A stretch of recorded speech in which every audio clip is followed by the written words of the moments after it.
As we enter the second week of August, we welcome you, our global audience, to another fresh week of Primetime News. Thanks for joining me for the next 20 odd minutes as we navigate and make sense of the world around us. I'm Michael Madimba. Leading tonight's bulletin. While education is one of the key fundamental rights for children, the Kunene region is grappling with delivering this right as teachers at the Okapembambu Combined School, situated 30 kilometers outside of Opuo, are gravely concerned by the lack of teaching materials such as textbooks, stating that the ministry should look into such matters. Our primetime news producer Petrus Namadiku was on the ground in the region and brings you this exclusive interview. We have a problem. Like at the moment, we don't have electricity at our school, which is hindering us a lot in terms of education. There are times whereby learners need to understand a certain topic, but because we don't have a lot of mechanisms whereby we could even download from a phone using an internet, but you'll find yourself that you don't have that because we don't have electricity. Even if they give us Wi-Fi, how is it going to work? It's not going to work because there's no power at all. And the other thing is that the ministry should look at the fact that we don't even have textbooks, even in life skills. There's nothing at all. Like from 4 to 7, you'd find that a teacher is only using one textbook, which is scattering from grade 4 to 7. It's not a good thing as well. I know that as a teacher, we're supposed to make other mechanisms in order for education to go on, but I feel like they're also failing us at that note. It is very, very much difficult. As I have said that I have come from Opuo, and I joined this school in March. It was like really a shock for me to interact with the kids and to speak English, and they just look as if they don't have any clue of what you're talking about. So they grow up without hearing any language. There are no TVs, and there are also no textbooks, no exercise books in the school. So the only books that the children have is only their exercise book. For more on the happenings in the Kunene region, be sure to tune in tomorrow. On to water reticulation developments in the Oshana region. Namibia Water Corporation NamWater on Saturday pumped water from the Olushanje South Wall outlet into the Itaka Uvudia Earth Canal, which stretches across 130 kilometers. The raw water is feed only for livestock consumption and agriculture purposes. Our correspondent in the region, Maria David, brings us the story. NamWater Chief Executive Officer Abraham Nehemiah said that the exercise was done due to previous and recurrent prevalent drought reported in the northern part of the country. Nehemiah indicated that the Office of the Prime Minister allocated 3 million Namibian dollars to ensure the completion of the project. He added that they are confident that the water will be available in the dam to supply the canal until the rainy season. Nehemiah also indicated that they are expecting the new pumps at the Kalik to be commissioned soon, adding that NamWater is strategically looking into the rehabilitation of most of its infrastructure in order to ensure sustainable water supply up to the year 2037 as a planning horizon. Speaking during the same occasion on Saturday at the Taka Dam, Umusati Governor Ergines Njala said for the past 5 years they did not really receive sufficient rainfall, which has affected many people living alongside the west of the canal, including Oshana and Oshikoto regions. Njala said this is a game changer for people living along the canal, as their livestock will have water throughout the dry season. He then urged community members to guard against the vandalism of the canal. Reporting for Primetime News, Diana Kauta. Now, a 43-year-old man suspected to be a poacher was shot and killed on Saturday in an alleged exchange of gunfire on a private game farm situated in the Otavi district. Our Ochewarongo-based correspondent Molisa Simiasa compiled this report. Namibian Police Force Head of Community Affairs in the Ochezonjupa region, Inspector Maureen Beha, in an interview with Nampa on Monday, said the deceased was identified by relatives as Saul Gariseb. It is alleged that the farm owner and his employee were patrolling the farm on Saturday at 1800 hours when they came across 3 pairs of suspicious shoe prints. The farmer, who was also armed with a gun, shot twice, while the suspected poacher kept on firing at them, said Mbeha. She said on Sunday morning at about 800 hours, the 2 men went back to the scene and came across the lifeless body of a man who had sustained serious head injuries. Snare wires were also allegedly found on the deceased's body. 2 other alleged accomplices of the deceased who were with him during the shooting were traced by the police and their statements obtained, added Mbeha. A case of murder was opened against the 47-year-old farm owner and he was subsequently arrested. The farmer is expected to appear in the Otavi Magistrates Court this week on a murder charge while police investigations continue. Reporting for Primetime News, Ishmael Mukvonda. On to continental updates. The Niger crisis continues to unfold as thousands of supporters of the military coup in the country gathered at a Niamey stadium on Sunday when a deadline set by the West African Regional Bloc ECOWAS to return the deposed President Mohamed Bazoum to power expired. Let's witness a portion of the scenes from this insert.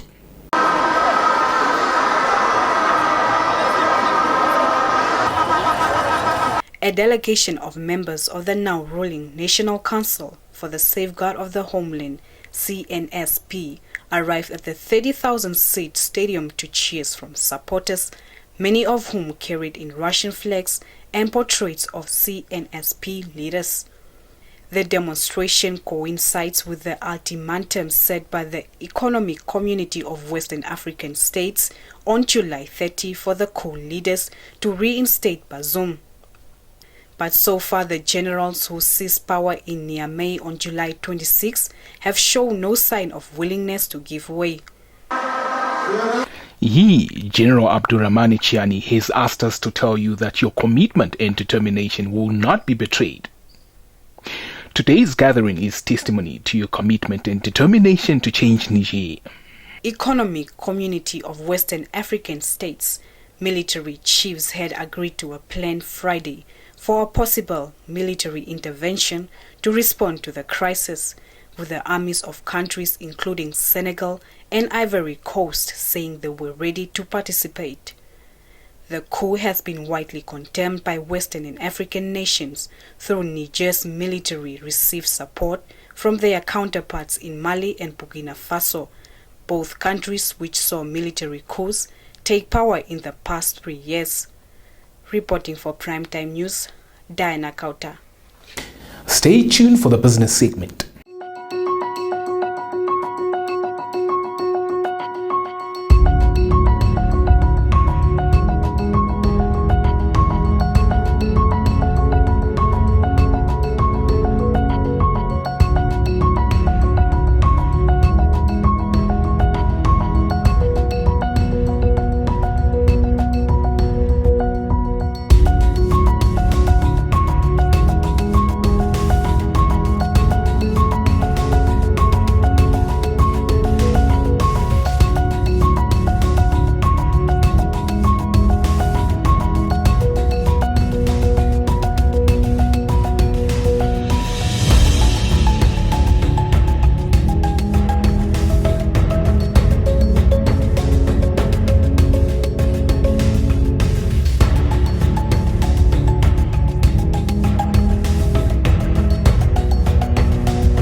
Welcome to the Primetime Biz segment where business and economics are topical. The segment kickstarts with the Motor Vehicle Accident Fund. The fund is rolling out its community outreach program, MVA Fund on Wheels, in the Wangwena region. The program is set to engage the communities of Ondobe, Okongo, Helau Nafidi, Onga, Ongenga, as well as Inanna. It commenced today and concludes on Friday. More insights from this report.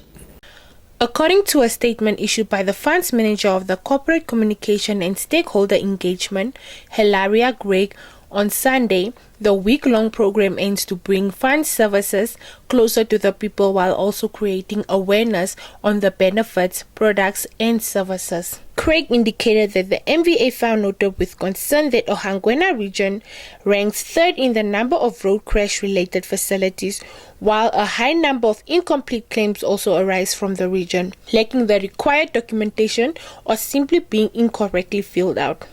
She added that the community outreach program will address this aspect, including claims registration, inquiries, educate the public on claim form completion, product knowledge, and stakeholder engagement, while also intensifying road safety activities throughout the region. Now, over 230,000 Namibian dollars was collected in both pledges and tables sold during the Irongo Business and Tourism Exposition Gala Dinner, which took place in Walvis Bay on Saturday evening. The proceeds, consisting of 130,000 Namibian dollars made from the tables and 100,650 Namibian dollars from pledges, will be directed towards the organization and hosting of the upcoming 15th edition of the Expo, scheduled from the 25th to the 29th of October 2023. Established in 2006, the Expo is a platform for businesses of all magnitude, both locally and internationally, to showcase their products and services, and has attracted a number of exhibitors over the years, but had to take a break for 2 years due to the COVID-19 pandemic. Speaking at the event, Labour, Industrial Relations and Employment Creation Minister Utoni Nuyoma implored the business fraternity in Irongo to invest in initiatives that will ensure that businesses are always one step ahead in case of unforeseen circumstances such as COVID-19. According to Nuyoma, this will prevent the closure of companies, loss of jobs, as well as disruption of day-to-day activities. Nuyoma also commended the Irongo region's business community for its resilience during the pandemic by keeping the region afloat and continuing to contribute to the country's growth through various sectors such as fishing, tourism, and mining. Reporting for Primetime News, Ishmael Mukuvonda.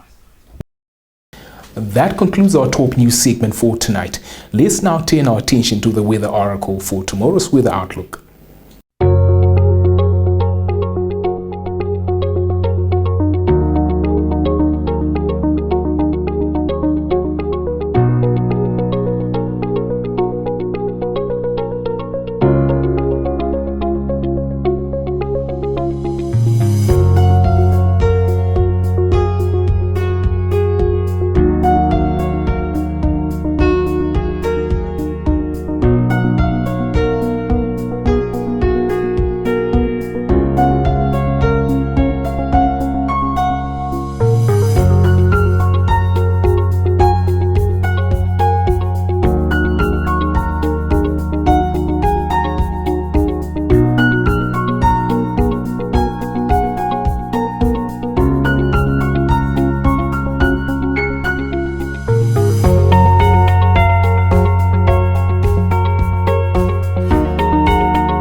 Welcome to Sport Planet, your go-to segment for all things sport in action.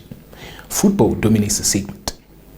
Lionel Messi continues to make headlines since his departure from PSG. The Argentine ace scored twice as Inter Miami rallied from 2 goals down to beat FC Dallas on penalties in advance to the League Cup quarterfinals on Sunday. The Argentine World Cup winner opened the scoring in the oppressive Dallas heat by rifling home a long-range effort after combining with former Barcelona teammate Jordi Alba. Now, the 7-time Ballon d'Or winner put his team on level terms with a sublime free kick 5 minutes from time as the game went to penalties. Messi made no mistake with the first kick of the shootout before Paxton Pomykal gave Inter Miami the advantage by missing with Dallas' second attempt. On to the FIFA Women's World Cup. England's Chloe Kelly said plenty of penalty practice had paid off after scoring the winning spot kick to send the Lionesses into the World Cup quarterfinals after a nervy 0-0 draw against Nigeria. The European champions had to survive extra time a player down after Lauren James was sent off towards the end of 90 minutes for violent conduct. Georgia Stanway then fired England's first penalty wide, but Bethany England, Rachel Daly, Alex Greenwood and Kelly found the net to prevail 4-2 in the shootout and prevent a huge upset in Brisbane. Let's now listen into a post-match interview with Kelly. Yeah, everything really. I think, you dream of playing at a World Cup when you're a kid. I know it's the old cliche, but it's just so true. And the odds were against us tonight. But I think the players, again, deserve tremendous credit. The team came together fantastically against all odds to really grind it out, and it was very, very tough. Nigeria were brilliant, relentless. And yeah, I'm just so chuffed, really. I'm so tired, but I'm really chuffed that we got the job done. Stay tuned for your sports roundup.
On that note, we've reached the end of tonight's newscast.